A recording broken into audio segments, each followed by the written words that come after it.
Bons estudos a todos. Eu vou falar agora sobre a Lei 9.613 de 98, que dispõe sobre os crimes de lavagem e ocultação de bens, dinheiros e valores, bem como a criação do COAF, mais conhecida como Lei de Lavagem de Dinheiro, um dos pilares principais aí da famosa operação policial judiciária denominada Operação Lava Jato, não é? Um dispositivo legal muito atualizado. Vamos lá. Dos crimes de lavagem ou ocultação de bens, direitos e valores. Artigo 1. No que consiste? Ocultar ou dissimular a natureza, origem, localização, disposição, movimentação ou propriedade de bens, direitos ou valores provenientes, direta ou indiretamente, de infração penal. Ou seja, o legislador aqui já deixou claro que abrange essa tratativa em relação a crimes ou contravenções penais, abrangendo assim uma contravenção muito conhecida no Brasil, que é o jogo do bicho, não é? Haja vista que não especifica que é apenas para crimes. Então, como diz respeito à infração penal, abrange, obviamente, as contravenções penais. A pena é de reclusão de 3 a 10 anos, quer dizer, o legislador colocou aqui uma sanção severa e um intervalo grande de 3 a 10, exatamente para, na dosimetria da pena, poder adequar a característica do acusado em relação às circunstâncias e caso concreto. Eu procurei aqui também um histórico de precedentes internacionais que trabalham na doutrina, aí, em função não só doutrina, jurisprudência, e até texto legal, para inspirar, vamos dizer assim, a lei de lavagem de dinheiro, que é a Convenção das Nações Unidas contra o Tráfico de Entorpecentes, remonta lá ao início do século passado, né? A Convenção de Palermo, da qual o Brasil foi signatário, e a Convenção de Mérida contra a Corrupção. São convenções históricas que tratam-se da própria gênese do pensamento hoje consubstanciado nesse diploma legal. Incorre na mesma pena quem, para ocultar ou dissimular a utilização de bens, direitos ou valores provenientes de infração penal, então também é enquadrado qualquer um que os converte em ativos ilícitos, os adquire, recebe, troca, negocia, dá ou recebe em garantia, guarda, tem em depósito, movimenta ou transfere, ou seja, o caso do comerciante, por exemplo, né? Que adquire o produto da infração, ou seja, o dinheiro, troca, né? Negocia, quer dizer, tem aquele caso lá do famoso da concessionária, que o camarada chegou com um saco de dinheiro e deixou lá e pegou os carros, quer dizer, muito suspeito, nós vamos comentar mais no pormenor adiante. Então, aquele também que importa ou exporta bens com valores não correspondentes aos verdadeiros, comete o crime aquele que objetiva dar origem lícita a dinheiro sujo. E até como é que começou essa história? Lá por volta de 1920, 1930, nos Estados Unidos, ocorria a lavagem de dinheiro através de empresas de lavagem de roupas. Então, quer dizer, é muito difícil mensurar quantas roupas as empresas de lavagem de roupas, vamos dizer assim, procederam. Então, daí a origem do nome, só como curiosidade. Então, continuando, se quem cometeu a infração penal compra um bem em seu próprio nome, não tipifica o crime de lavagem de dinheiro. Trata-se de exaurimento da infração anterior, ou seja, vamos supor que um indivíduo cometeu o delito e roubou dinheiro de alguém e depois foi lá na concessionária e comprou um carro e colocou no nome dele. Então, não existe lavagem de dinheiro, não existe a enquadração no tipo penal, porque ele comprou no nome dele mesmo, ele não ocultou, não é? Não dissimulou, não mascarou. Então, traz de exaurimento da infração anterior. No caso, nós falamos aqui de um furto, não é? Incorre na mesma pena também quem utiliza na atividade econômica ou financeira bens, direitos ou valores provenientes de infração penal. Participa de grupo, associação ou escritório tendo conhecimento de que sua atividade principal ou secundária é dirigida à prática de crimes previstos nessa lei. Então tem que ter o conhecimento para poder incorrer na mesma pena de lavagem de dinheiro. Essa lei é uma lei de terceira geração, relembrando que em primeira ordem a lavagem era considerada apenas para tráfico de entorpecentes, não admitia outros crimes como predecessores. Depois ocorreu uma revisão do texto legal, no qual foi entabulado um rol taxativo de crimes e finalmente, em 2012, o legislador modificou, estabelecendo que a lavagem de dinheiro ela pode ser precedida de qualquer infração penal, seja crime, seja contravenção. Então é o ponto que estamos hoje, não é?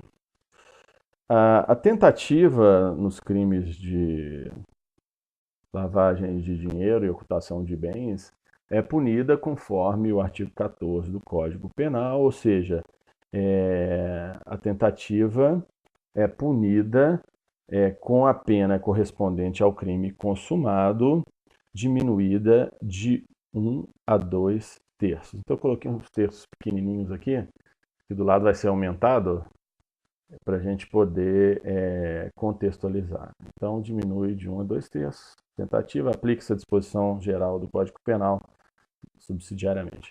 A pena será aumentada de 1 a 2 terços se os crimes nessa lei forem cometidos.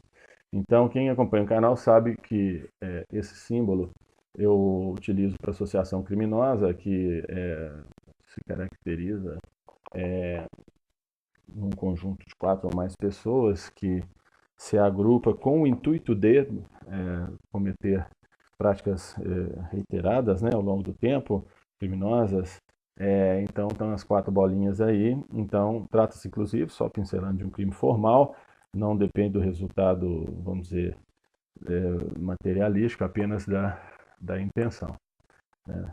Então, se for cometido por associação criminosa, aumenta de 1 a 2 terços. Eu coloquei uns terços maiores para poder.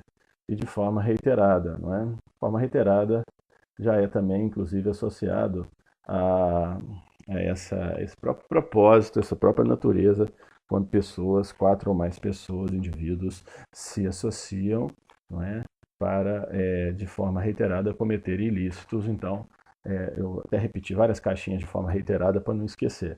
Por intermédio de organização criminosa, estão as 4 bolinhas representando 4 indivíduos ou mais. E aí os terços maiores, o aumento de 1 a 2 terços da pena. Vamos em frente. Para quem quiser dar uma pincelada, pode ir lá no RHC 80.816, lavagem de capitais, não reclama êxito definitivo da ocultação. A lavagem não precisa ser complexa. Vamos supor que alguém, né, comete o ilícito e pede para uma pessoa, seja um parente, um amigo, para registrar um bem no nome dele, né? Isso não tem nada de complexo e já tipifica o crime. A pena poderá ser reduzida de 1 a 2 terços, não só na tentativa, e ser cumprida em regime aberto ou semiaberto. E aí nós estamos tratando agora da delação premiada na lei de lavagem de dinheiro e ocultação de bens. Quer dizer, isso é mais do que utilizado na Lava Jato, não é? Então, quer dizer, no caso de ocorrer, não é, uma delação premiada na qual o coautor ou parte colaborar espontaneamente com as autoridades, o juiz, a seu critério, faculdade dele, tá certo?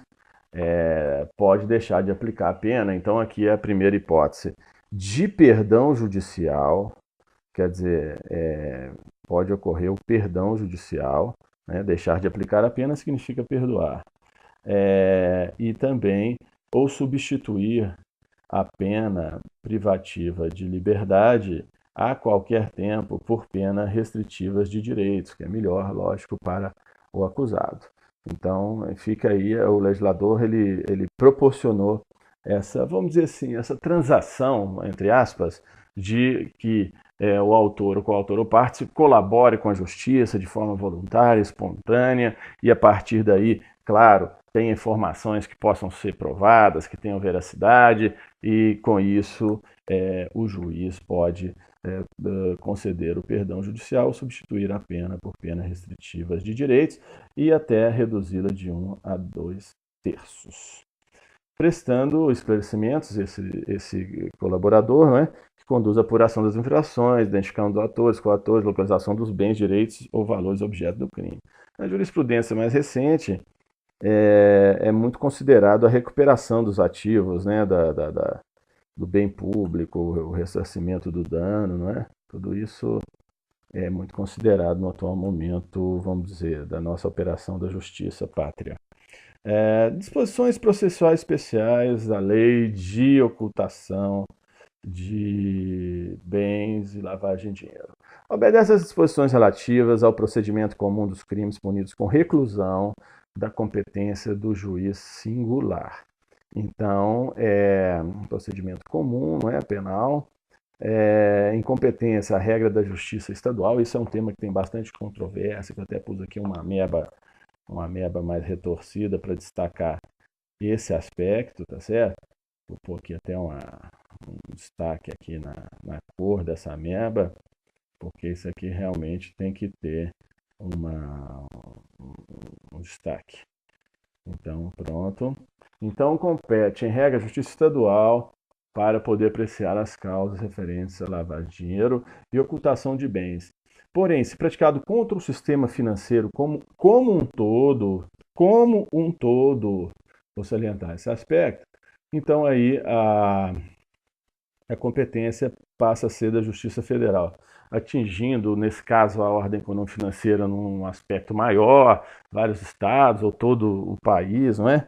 Atingindo o interesse nacional, não apenas o local. Se atingir apenas o interesse local, com a coisa isolada ali, uma situação específica, a competência é da Justiça Estadual. Independem do processo de julgamento das infrações penais antecedentes, ainda que praticados em outro país, cabendo ao juiz competente para os crimes previstos. Nessa lei, a decisão sobre a unidade de processo e julgamento. Ou seja, tem uma independência, né, em relação à infração antiga ou anterior, sendo ela ocorrida no território nacional ou até no estrangeiro. Então, são de competência da Justiça Federal quando praticados os crimes contra o sistema financeiro como um todo. É isso aí que a jurisprudência e a doutrina cuidaram de unificar, porque o texto legal é controverso, porque para quem lê aqui acha que competência da Justiça Federal, mas quando praticado apenas contra o sistema financeiro como um todo é da Justiça Federal, ou em detrimento de bens, serviços ou interesses da União ou suas entidades autárquicas ou empresas públicas. Então aqui, isso já é conhecido, aí atrai a competência da Justiça Federal. Quando a infração penal antecede, for de competência também da Justiça Federal. Por exemplo, se a infração penal antecedente for de tráfico internacional de drogas, por exemplo, a competência é preventa da Justiça Federal. E se esse crime tiver conecto, né, com outro, a Justiça Federal atrai para si a infração de competência da Justiça Estadual. Então, nesse caso, existe a conexão. Então, eu até mencionei que o artigo 109, no seu inciso 5º da Constituição, que os crimes previstos em tratado ou convenção internacional, quando iniciada a execução no país, o resultado tem o dever ter ocorrido no estrangeiro ou reciprocamente. Então, está aí um artigo um pouco amplo da Constituição, mas é bom mencionar. A denúncia será instruída com indícios suficientes da existência da infração penal antecedente, sendo puníveis os fatos previstos nessa lei, ainda que desconhecido ou isento de pena ao autor ou extinta a punibilidade da infração penal antecedente. Isso tem que destacar, né? Mesmo que a infração antecedente esteja sido extinta, não é? Até nós vamos ver mais para frente o caso da prescrição, mesmo que a infração antecedente esteja prescrita, não obsta o ajuizamento da ação no tocante a essa lei. No processo por crime previsto nessa lei, não se aplica o disposto do artigo 366 do CPP, Código de Processo Penal, justamente o seguinte: o que o CPP ele estabelece? No caso licitação por edital, se o acusado não comparecer nem constituir o advogado, fica suspenso o processo e o curso do prazo prescricional, podendo o juiz determinar a produção antecipada das provas consideradas urgentes e, se for o caso, decretar prisão preventiva, nos termos do disposto do artigo 312. Então, quer dizer, em regra, se o acusado for citado por edital, fica suspenso o processo e o prazo prescricional. Porém, no caso da lei de lavagem de dinheiro, ocultação de bens, quando citado por edital, o processo continua, ou seja, não fica suspenso em caso de revelia, dispondo ao contrário da regra geral do Código de Processo Penal, justamente para não permitir mais essa ocultação, nesse caso a ocultação do próprio potencial agente do crime. Devendo o acusado que não comparecer nem constituir advogado ser citado por edital, o processo não para, é isso aí, ó, não para se o acusado estiver foragido. Vai em frente, prosseguindo feito até o julgamento com a nomeação de defensor dativo. Então tem direito à defesa, o juiz vai nomear, mas o processo segue. É diferente da regra do processo penal. Essa é uma peculiaridade também que modernizou bastante, principalmente vindo de encontro à celeridade processual, para que realmente o provimento jurisdicional possa ser concedido o mais brevemente possível. O juiz de ofício, a requerimento do MP ou mediante a representação do delegado, ouvido o Ministério Público em 24 horas, havendo indícios suficientes de infração penal, poderá decretar medidas assecuratórias de bens, direitos ou valores do investigado ou acusado ou existente em nome de interpostas pessoas. Ou seja, que sejam instrumento, produto ou proveito dos crimes previstos nessa lei ou das infrações penais antecedentes. Ou seja, essa é uma grande evolução, então pode ser decretada medida assecuratória, cautelar, não é? Para salvaguardar esses bens, não é? Para que ele não seja dilapidado. Inclusive com possibilidade de alienação de bens, se são bens, por exemplo, sujeitos a um grau de deterioração, depreciação, quando houver dificuldade para a sua manutenção. Por exemplo, vamos supor que são alimentos, né, perecíveis. Só para fazer uma associação, não se tratando apenas desse caso, né? Então o juiz manda alienar, porque vai perder, né, esses bens, algum outro produto, pode ter data de validade, enfim, é critério do juiz do caso concreto, pode inclusive promover a alienabilidade do bem. Nenhum pedido de liberação será conhecido sem o comparecimento pessoal do acusado, ou seja, foi tomada a medida securatória, cautelar, então não será liberado sem que o acusado esteja presente pessoalmente para fazer essa reivindicação. Ou seja, o acusado tem que estar presente para que o pedido de liberação de bens alienados antecipadamente sejam apreciados pelo juízo. Poderão ser decretadas medidas securatórias sobre bens, direitos ou valores para reparação do dano decorrente da infração penal antecedente ou da prevista nessa lei ou para pagamento de prestação pecuniária, multa e custos. É uma outra extensão também das medidas assecuratórias, nesse caso, para reparação do dano e pagamento de multa e custos em geral. A alienação antecipada para a preservação dos bens sob construção será decretada pelo juiz, de ofício, inclusive. Eu coloquei até um pacote de papel ofício. Quem conhece o canal sabe que tem uma associação aqui entre os símbolos. Por exemplo, alienação antecipada, liminar, eu coloco de amarelo, então vou colocar aqui, né? Então pode ser feita de ofício pelo juiz a requerimento do Ministério Público por solicitação da parte interessada, mediante petição autônoma, que será autuada em apartado, cujos autos terão tramitação em separado em relação ao processo principal. Feita a avaliação de limites eventuais divergentes, no caso de alienação dos bens, não é? O respectivo laudo, sobre o respectivo laudo, o juiz, por sentença, homologará o valor atribuído aos bens e determinará que sejam alienados em leilão ou pregão, preferencialmente eletrônico. Então você já tem aqui a possibilidade de também ser utilizado o sistema de pregão. Mais célere, não é? Por valor não inferior a 75%, então tem uma bola aí com 3/4 ou 75% preenchidos, para que isso não seja esquecido. Então, terão também apenas efeitos devolutivos, recursos interpostos contra as decisões proferidas no curso do procedimento, né, de medidas cautelares. Não haverá efeito suspensivo que possa ser deferido a eventuais recursos interpostos às decisões de medidas assecuratórias. Então aqui, eu vou pôr até uma letra vermelha, não tem efeito suspensivo, apenas devolutivo, ou seja, não obsta nenhum tipo de constrição, alienação de bem.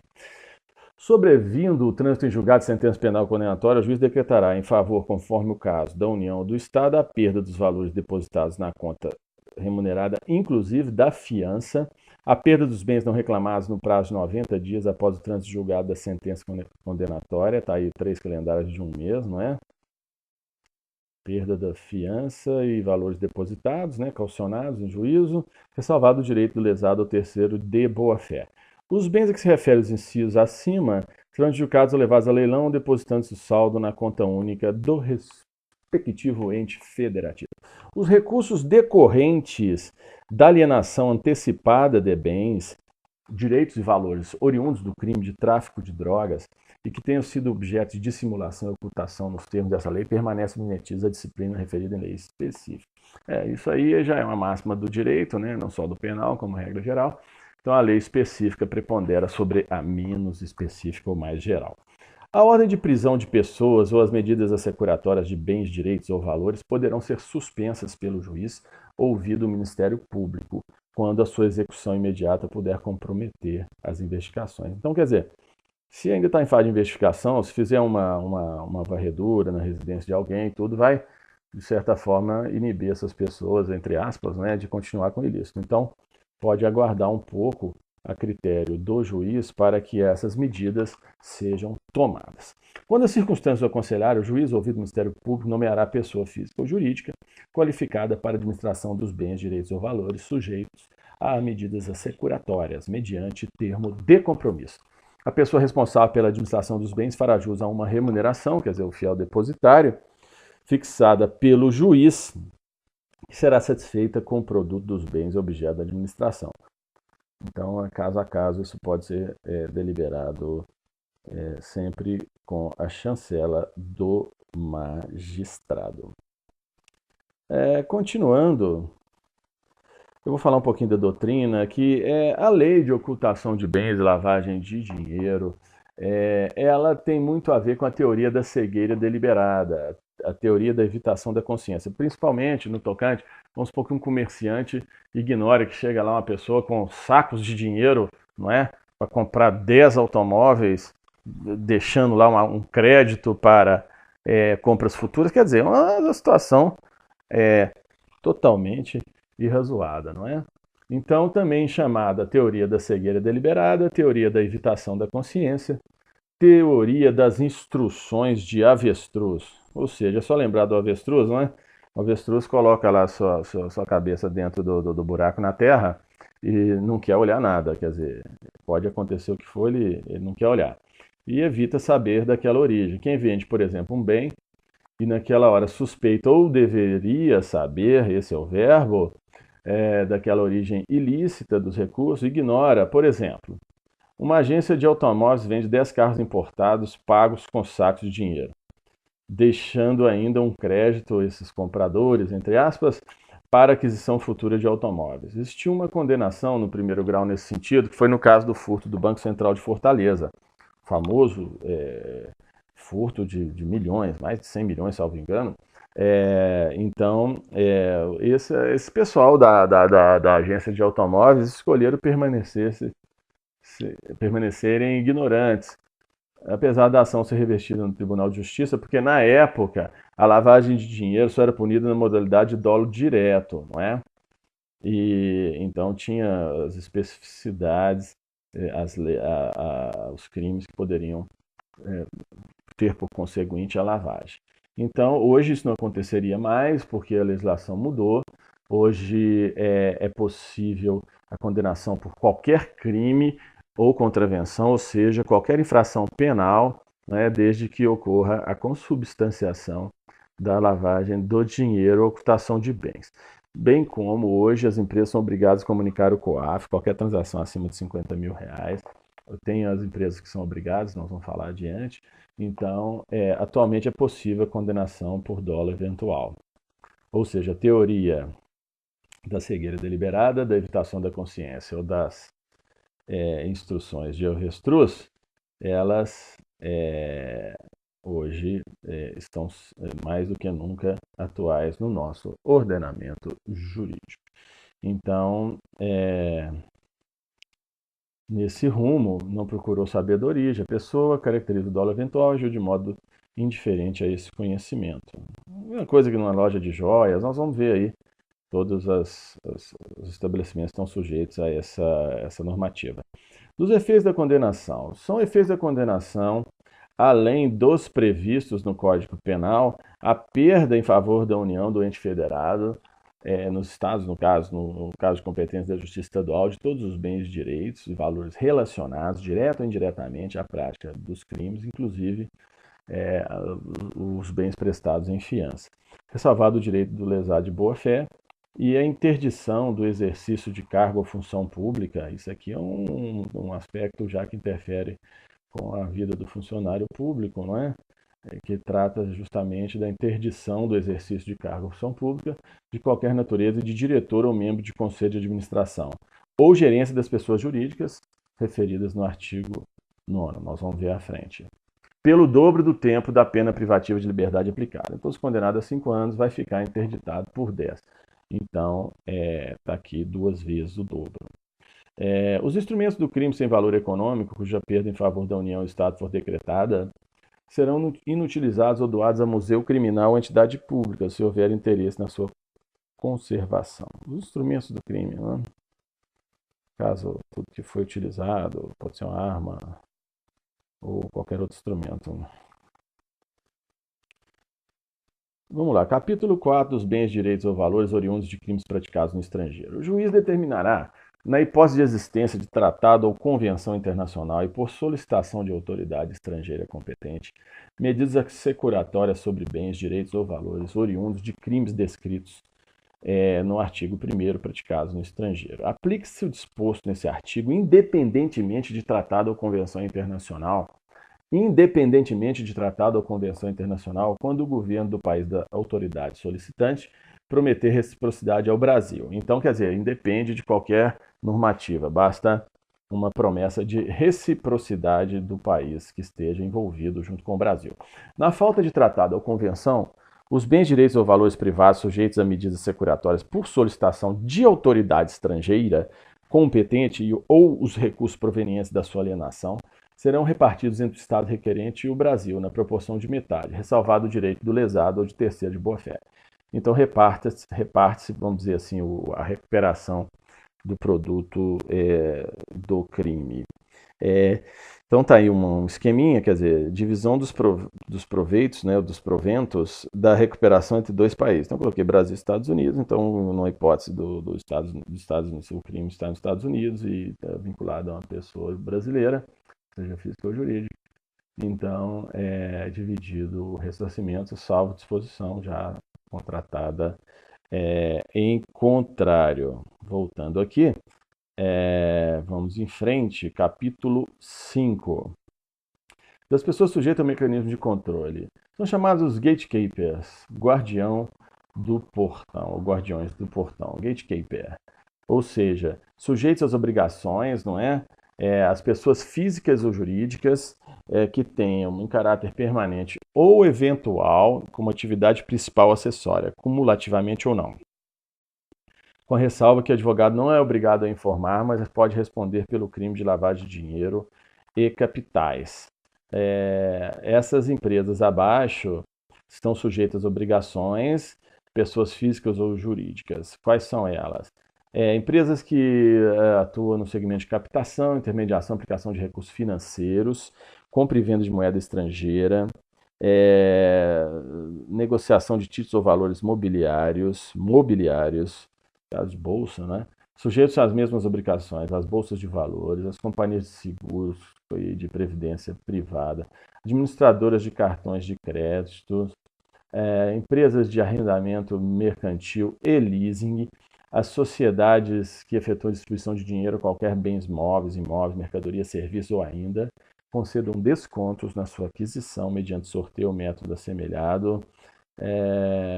As filiais ou representações de entes estrangeiros que exerçam no Brasil qualquer das atividades, as demais entidades cujo funcionamento esteja relacionado com, dependa de autorização do órgão regulador, no tocante a mercado financeiro, câmbio, capitais e seguros, pessoas físicas ou jurídicas nacionais ou estrangeiras que operem no Brasil como agentes e dirigentes, pessoas físicas ou jurídicas que exercem atividade de promoção imobiliária, então aí no caso também das empresas imobiliárias, né? Está aqui a NET Imóveis como exemplo, também joalherias, lojas de antiguidades, juntas comerciais, registros públicos,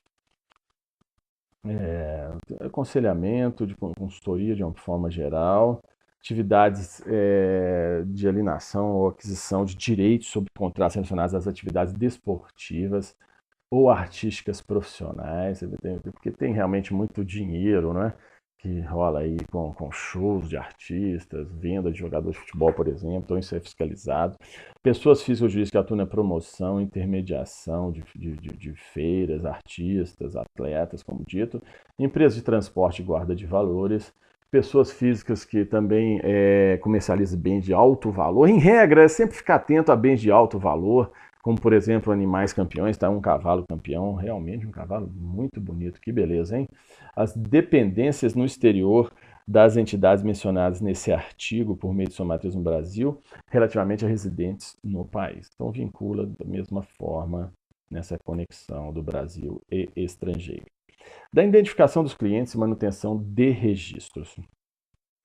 As pessoas referidas no artigo 9º identificarão os seus clientes e manterão um cadastro atualizado nos termos de instruções emanadas das autoridades competentes, notadamente aí do COAF, né? Manterão registro de toda transação em moeda nacional ou estrangeira, títulos e valores mobiliários, títulos de crédito, metais ou qualquer ativo passivo ou passível de ser convertido em dinheiro, justamente que ultrapassaram o limite que hoje é de 50 mil, era 100 mil, baixou para 50, as instruções financeiras deverão informar ao COAF, que é o Conselho de Controle de Atividades Financeiras, comunicações acima de 50 mil, né, de transações acima de 50 mil. Na hipótese de o crime constituir-se em pessoa jurídica, a identificação referida no inciso 1 deverá abranger as pessoas físicas autorizadas a representar, bem como seus proprietários. Então, é uma desconsideração, entre aspas, da personalidade jurídica, que os representantes das empresas vão ser identificados, eventualmente, para prestar esclarecimentos e responderem pelo ilícito. Os cadastros e registros referidos nos incisos 1 e 2 desse artigo, que é justamente essa questão dos 50 mil reais, deverão ser conservados durante o período mínimo de 5 anos, está aí a mão com 5 dedos, a partir do encerramento da conta ou da conclusão da transação. Pode ser excepcionado esse prazo, eu vou tarjar aqui, quando é assim uma exceção, se impõe de amarelo, no caso de necessidade, a critério da autoridade competente. E também eu salientei aqui o concurso de operações, quer dizer, não precisa ser 50 mil em uma operação só. Se algumas somadas, quando houver realizado várias operações em um mesmo mês, com a mesma pessoa, conglomerado ou grupo, que em seu conjunto ultrapassa o limite fixado pela autoridade competente. Se a infração pregressa estiver prevista, mesmo assim pode ser apurada a lavagem de dinheiro. Tem só um comentário. Da comunicação de operações financeiras. As pessoas referidas no artigo 9 dispensarão atenção especiais às operações e deverão comunicar ao COAF no prazo de 24 horas. Eu coloquei o banco 24 horas para contextualizar. Para quem já conhece o canal sabe que eu coloco umas figuras assim para ajudar a fixar a memória, não é? Então, deve comunicar periodicamente a não ocorrência de situações dessa lei ao órgão competentes ao COAF. Então, também, se não ocorrer, tem que comunicar, se ocorrer em 24 horas. As comunicações de boa-fé feitas na forma prevista nesse artigo não acarretarão responsabilidade civil ou administrativa. As transferências internacionais e os saques em espécie deverão ser previamente comunicados à instituição financeira. Vamos em frente. Da responsabilidade administrativa no tocante à lei de lavagem de dinheiro e ocultação de bens. As pessoas referidas no artigo 9º, bem como os administradores das pessoas jurídicas que deixem de cumprir, serão aplicadas as seguintes sanções, deixe de cumprir as disposições dessa lei, por óbvio. Advertência, multa pecuniária variável não superior ao dobro do valor da operação, multa não superior ao dobro do lucro real. Então não pode ser superior a multa nem do lucro obtido e nem também ao dobro do valor da operação. Não superior a 20 milhões. Não pode ser superior a 20. Eu coloco aí, tinha mais de 20 milhões, né? Aquele caso da história recente do Brasil, que acharam lá em Salvador, num apartamento, muito dinheiro aí no bolso da Operação Lava Jato, para não esquecer dos 20 milhões. Apesar que aí deve ter até mais, infelizmente, né? Inabilitação temporária pelo prazo de 10 anos para o exercício do cargo de administrador das pessoas jurídicas, referidas no artigo 9º. Então, lá já foi falado, até 10 anos de geladeira. Cassação ou suspensão da autorização para o exercício de atividade ou funcionamento, né? No caso de irregularidade, né, das disposições previstas aí, notadamente nos artigos 10, referidos no inciso 1 e 2, quer dizer, de não informar, não é, as operações de até 50 mil reais, a multa será aplicada sempre que as pessoas referidas agirem tanto com culpa quanto com dolo, quer dizer, a responsabilidade ela realmente ocorre de qualquer forma. Deixar de sanar as irregularidades objeto da advertência pelo prazo assinalado e não cumprirem os dispostos nos artigos, no inciso 4º do artigo 10º. Deixar de atender os prazos, né? Descumprir a vedação e sempre assegurada a ampla defesa e o contraditório. Claro, né? O princípio constitucional não pode ser violado.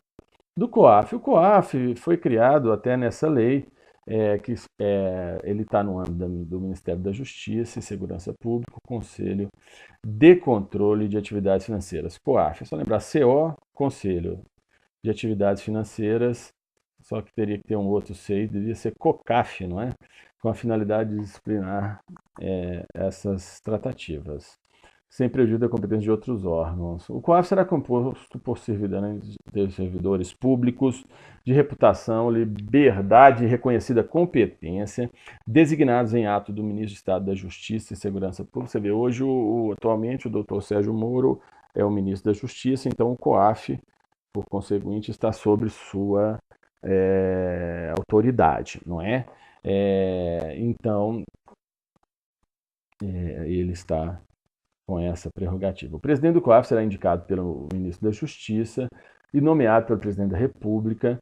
Caberá recurso das decisões do COAF ao Conselho de Recursos do Sistema Financeiro Nacional. Essa aqui é uma situação realmente também que é bem peculiar. Eu vou estar já, porque cabe recurso do COAF. O COAF é até um órgão mais conhecido, mas ao Conselho de Recursos do Sistema Financeiro Nacional.